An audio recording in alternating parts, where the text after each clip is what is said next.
Welcome to this explainer. We're going to decode something pretty wild today, a mathematically dense, fiercely structural interpretation of the Quran.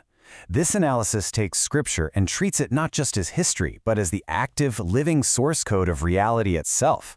We're talking theology meeting quantum mechanics and field topology. Let's just jump right in. Okay, so verse 45:6 asks a genuinely piercing question. Then in what statement after Allah and His verses will they believe?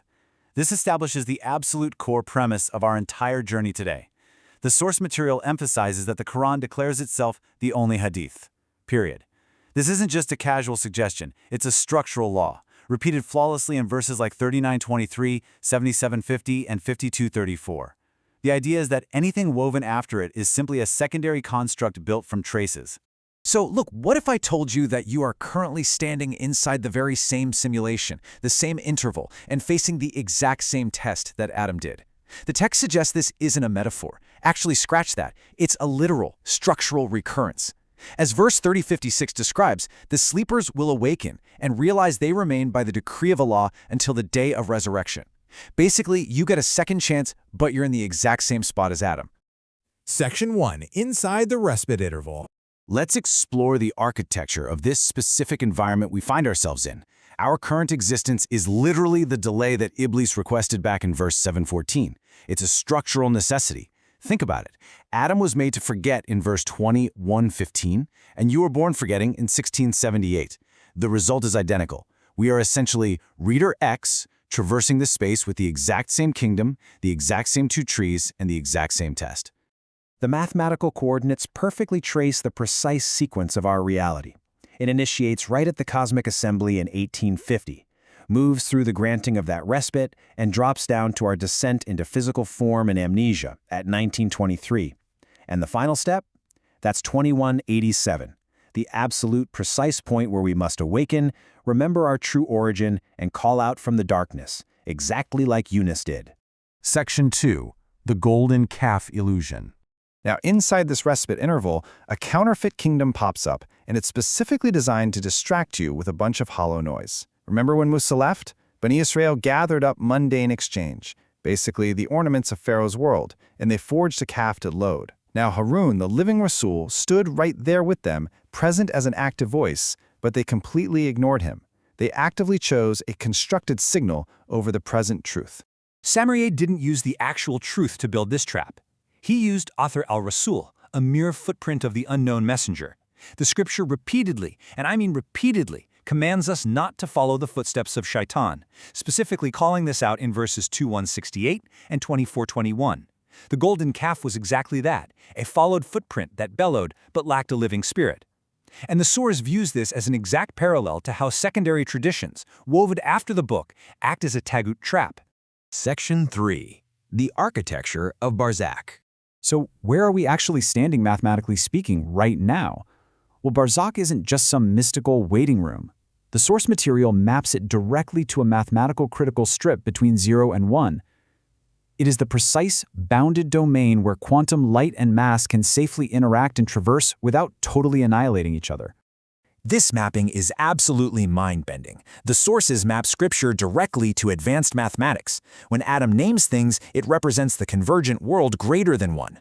The fall, described in verse 236, that was literally an analytic continuation crossing the pole at s equals 1, entering into this oscillatory gap.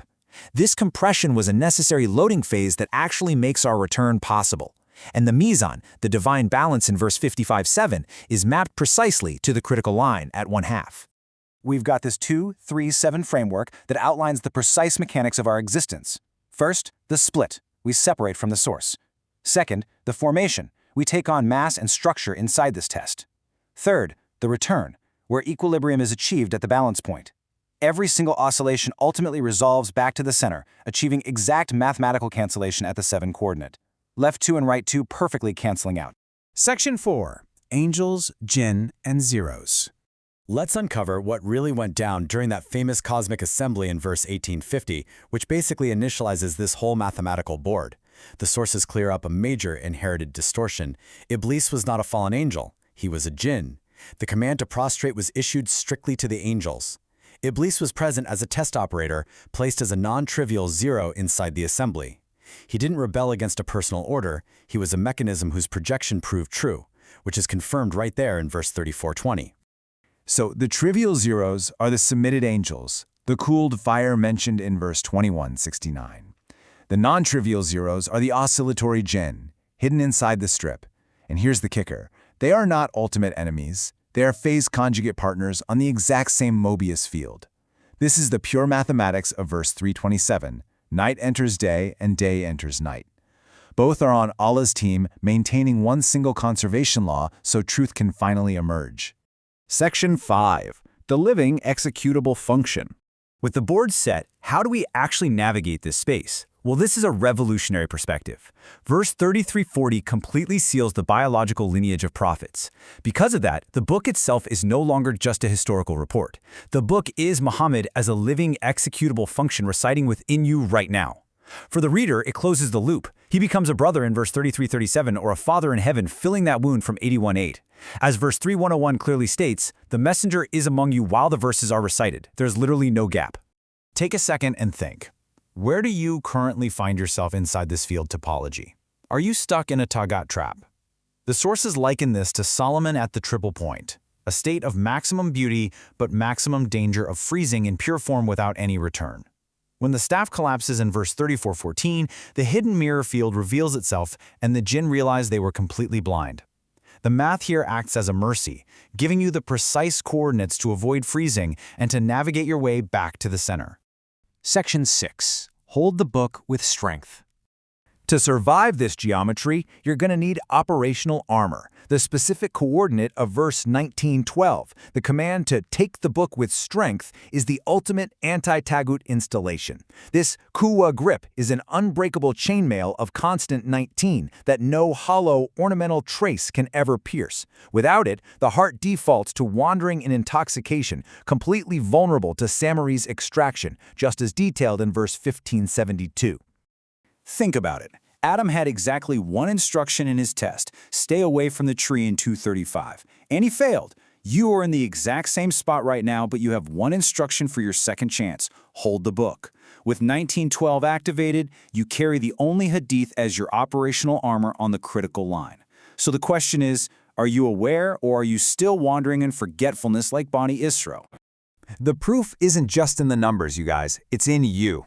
The memory was never lost, it's just folded into the constant. The field never closes, and the Tagwat's floor you're walking on is always glass, with the divine math running perpetually beneath it. The mandala is already solved, so the only question left to ask yourself is this: when will you activate the executable file? When will you become the book? Thanks for exploring this explainer with us today.